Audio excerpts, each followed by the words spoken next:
High, শুভ সন্ধ্যা। তো সারা দুপুর তো কোনো রকম ব্লগ দেওয়া হয়নি, তো আমি ভাবলাম তো চলো তোমাদের সাথে সন্ধ্যের কিছু কাজ তোমাদের সাথে শেয়ার করি। তো তেমন কোনো কাজ নেই, সব কাজ আমার গোছানো হয়ে গেছে। তো ওখানে মেয়ে সব খাটে উপরে বসে বসে কেক খাচ্ছে আর বাবা ওখানে শুয়ে আছে।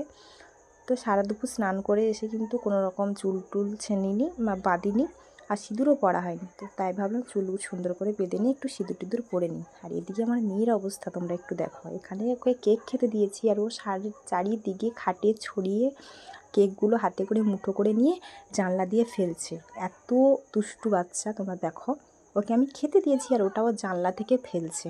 মানে ওর পাপা যে ওখানে শুয়ে আছে ও কিছু বলছে না, মানে আবদারের হলে যা হয়।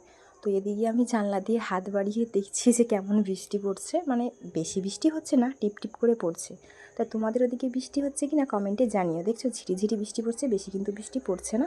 ওয়েদারটা কিন্তু দুপুর থেকেই এরকম হয়ে আছে। আর এখানে দেখেছো কত জিনিসপত্র আজকে ধুয়েছি, সেগুলো এখনও গোছানো হয়নি, সেগুলো ওখানে পড়েই আছে। তাই ভাবলাম তো চলো গুছিয়ে নিই।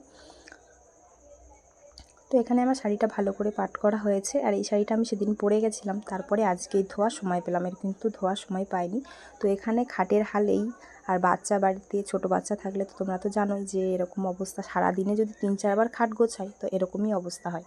তো সেই জন্য আমি ভালো করে খাটটা গুছিয়ে নিলাম। দেখো কী অবস্থা ছিল, এক্ষুনি কেমন হয়ে গেল। তো চলো এইটুকুই, আবার দেখা হচ্ছে নেক্সট ভিডিওতে। তো আজকের মতো টাটা।